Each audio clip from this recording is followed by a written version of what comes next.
এই যে মালটা নতুন মাল, সেই অস্থির মজা পাবেন, জান। আচ্ছা ঠিক আছে, আপনি যান। আচ্ছা ঠিক আছে।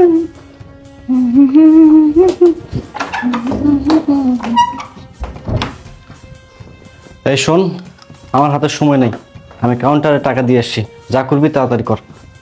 আরে বুঝি না, সবাই আমার এখানে এই সময়ের দাম বাড়াইয়া দেয়, তাই আমার হাতেও সময় খুব কম। একটু বয়, আমি রেডিটা হইয়া নি। আমার এইখানে আইলে এত তাড়াহুড়া করার কোনো অপশন নাই। আমার যখন সুবিধা হইব তখন করবো। আরে বাবা, তোকে বুঝাতে পারতেছি না, আমার হাতে সময় নেই। আর দেখি তো, তুই নাকি অনেক সুন্দরী, ঘোর আমার দিকে। সুন্দরী হবই তো। ভাইয়া, তুমি এখানে? এই বাদব, তুই কেন এখানে? তার আগে বলো, তুমি এখানে কি করছো? এই, আমার কথা বাদ দে, আগে বল তুই কেন পতিতালয়? জানিস আমরা তোকে কত জায়গায় খুঁজেছি, আমি অনেক জায়গায় খুঁজেছি রে তোকে, কিন্তু আমি পাইনি। সব জায়গায় খোঁজা শেষ করে আমি পতিতালয় খোঁজা শুরু করি। ঢাকা শহরে এমন কোনো পতিতালয় নাই যেখানে আমরা তোকে খুঁজিনি। আমি তোকে খুঁজিনি, জানিস? তোকে না পেয়ে আজকে আমাদের বাবা আর দুনিয়াতে নাই রে। বাবা কান্না করতে করতে দুনিয়া থেকে শেষ হয়ে গেছে। এখন বাড়িতে যখন আমি যাই, মায়ের যখন মুখটা দেখি, তখন আমার ভিতরে আত্মা থাকে না রে। আমি মাকে দেখলে ভালো থাকতে পারি না, মার কষ্ট দেখলে আমার বুকটা ফেটে যায়। জানিস, মা এখনো দিন গুনছে, তুই কবে বাড়িতে ফিরবি? তোকে খোঁজার জন্য আমি নষ্ট হয়ে গেছি রে। বাংলাদেশের প্রত্যেকটা জায়গায়, প্রত্যেকটা জেলায়, প্রত্যেকটা বিভাগে আমি গিয়েছি, তোর খোঁজার চেষ্টা করেছি, কোথাও তোকে আমরা খুঁজে পাইনি। এই, তুই কেন পতিতালয়ে আসছিস বল? ও, বুঝতে পেরেছি, টাকার জন্য, তাই না? আরে তোর যদি এত টাকার প্রয়োজন হতো, তুই তো আমাদের বলতে পারতি।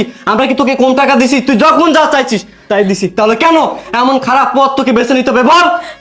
ভাইয়া, ভাইয়া তুমি থামো।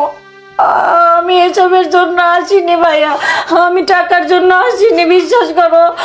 আমি এখানে থাকতেও চাই না, আমি বাধ্য হয়ে আছি ভাইয়া। আমি অনেকবার চেয়েছি বাড়িতে ফিরে যাই, কিন্তু আমি যেতে পারিনি। আমি কোন মুখে বাড়িতে ফিরে যাব? আমার এই মুখটা তো তোমাদের সামনে দেখানোর মতোই নেই ভাইয়া। প্রত্যেকটা দিন কোনো না কোনো নরপশু এসে আমার উপর হামলা করে ভাইয়া। কিন্তু বিশ্বাস করো ভাইয়া, আমি এখানে সেই ইচ্ছায় আসিনি। তোমার এই বোন সেই ইচ্ছায় এত বড় পাপ কাজ করেনি ভাইয়া। তুমি তো জানতে আমি একটা ছেলেকে ভালোবাসতাম, আমি ওকে ভালোবেসে বিয়ে করতে চেয়েছিলাম। ও আমাকে বিয়ের স্বপ্ন দেখিয়ে দিনের পর দিন আমার সাথে খারাপ ব্যবহার করেছে ভাইয়া, আমাকে ব্যবহার করেছে।